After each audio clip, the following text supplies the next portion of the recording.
Vamos lá então, pessoal, respondendo aqui a pergunta, qual é a importância dos estímulos externos quando a gente está falando desse processo de gestão que que ocorre no nosso trato digestório. Então vamos lá. É importante a gente entender que a digestão começa antes mesmo do alimento entrar em contato com a nossa boca, que seria o nosso ponto inicial, vamos pensar assim. Como assim, Pedro? Como é que isso é possível? É o que eu vou tentar explicar aqui de maneira bem sucinta, não detalhando tanto as vias e tudo, mas de maneira mais sucinta para melhorar o aprendizado e compreensão de vocês.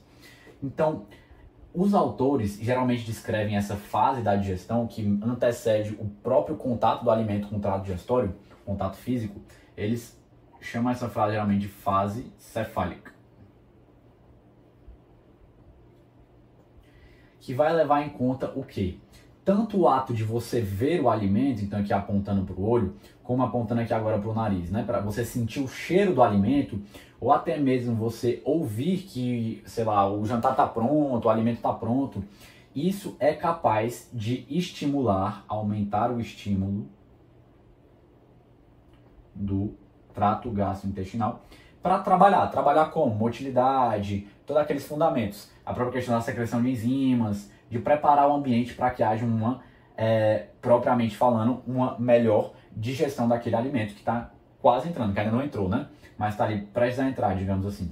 Então, esse estímulo do TGI é aumentado graças a esses estímulos próprios externos. Já vou entrar mais ou menos como é que isso acontece. Mas, então, só para agrupar aqui para a gente, tanto a parte auditiva, como a parte visual, como a parte olfativa, compõem algumas das partes, né, subfases, né, da própria fase cefálica. Então, essas próprias contribuem para um maior estímulo do trato gastrointestinal, já por sua vez. E elas vão fazer isso como? Vamos lá. O princípio da sensibilidade é o quê? Que há um estímulo externo. Esse estímulo externo, seja um som, seja a própria luz, né? Enfim, seja o próprio cheiro, as substâncias químicas odoríferas, né, que entram ali em contato com os receptores. Esse estímulo externo chega de alguma forma e estimula os próprios receptores. Os receptores, por sua vez, dão origem às fibras aferentes. As fibras aferentes, de uma hora ou outra, chegam aqui, como a gente está falando mais dessa parte aqui de estímulos externos para a digestão, chegam ali especialmente no nosso cérebro. Vou botar encéfalo que vai ficar, você vai entender por quê. Porque chega no nosso encéfalo, chega tanto ali em regiões como o sistema límbico, outras regiões do nosso encéfalo, mas também chega ali no próprio tronco encefálico, especialmente ali na região do tronco cefálico. A partir do tronco encefálico, há a volta de agora fibras, que aqui no caso são, como a gente está falando de trato gastrointestinal, quais são as fibras que estimulam o trabalho do trato gastrointestinal? Seja aumentar a motilidade, seja aumentar a secreção de enzimas. Que fibras são essas? São as fibras parasimpáticas, que aqui no caso são carregadas principalmente pelo nervo vago, né? Que seria o 10º par. Enfim, então aqui são especialmente as fibras simpáticas que vão chegar finalmente aqui no nosso trato gastrointestinal e lá elas vão entrar em contato, pessoal, com outras fibras pós-ganglionares ali dispostas no próprio trato gastrointestinal. Não vou entrar tanto nessa especificidade, mas entender que há um estímulo parasimpático muito importante aqui para o nosso trato gastrointestinal. E esse estímulo, por sua vez, vai estimular ele a trabalhar mais ainda, aumentando a motilidade, aumentando a secreção, que subentende secreção de quê? De enzimas, né? E aumentando a motilidade e secreção, consequentemente, contribui para a digestão e, consequentemente, em seguida, para a absorção, tá? Só recapitulando aqueles princípios também. Então, esses estímulos externos podem trabalhar com isso tudo.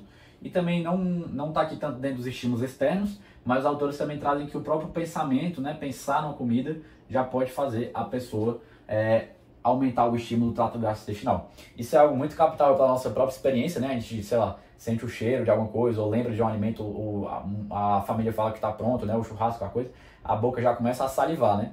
Então aí a gente já consegue entender que realmente há esse maior estímulo. Mas aqui a gente já pode citar aqui alguns dos efeitos que essas fibras simpáticas, beleza, que aumenta a motilidade da secreção, mas alguns efeitos mais específicos. Aumenta a salivação, aumenta o peristaltismo, aumenta a secreção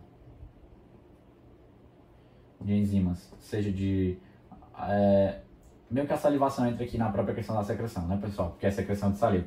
Mas enzimas, como a gente está falando mais nessa aula de boca e estômago, poderia ser o próprio pepsinogênio. Também vai ser título das próximas aulas, então vocês não entenderem, aguardem as próximas aulas que vai ficar mais claro. Mas também tem aquele esfíncter de Ogg, né, que é a porteira que vai controlar a liberação da bile no duodeno, que a gente vai ver depois em outros momentos. Mas esse também já pode preparar um relaxamento do próprio esfíncter de Ogg ali para já chegar a bile mais no duodeno.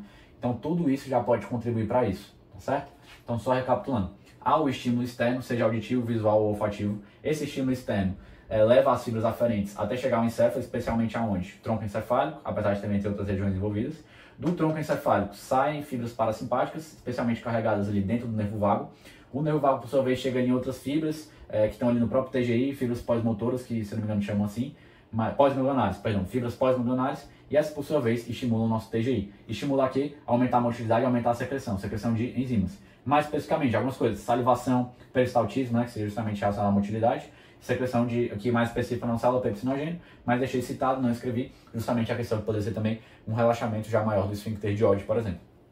Então é isso que eu queria conversar com vocês, especialmente da importância dos estímulos externos na digestão. Porque a digestão não começa quando o alimento entra em contato com a boca, mas começa já quando a gente está vendo o alimento, ouvindo que está pronto, ou mesmo sentindo o seu cheiro, ou até mesmo pensando sobre ele, mas aí não estaria começando porque a gente pode pensar e não ter o alimento, né? Mas enfim, eu acho que me fiz claro. Então é isso que eu queria conversar mais com vocês, beleza?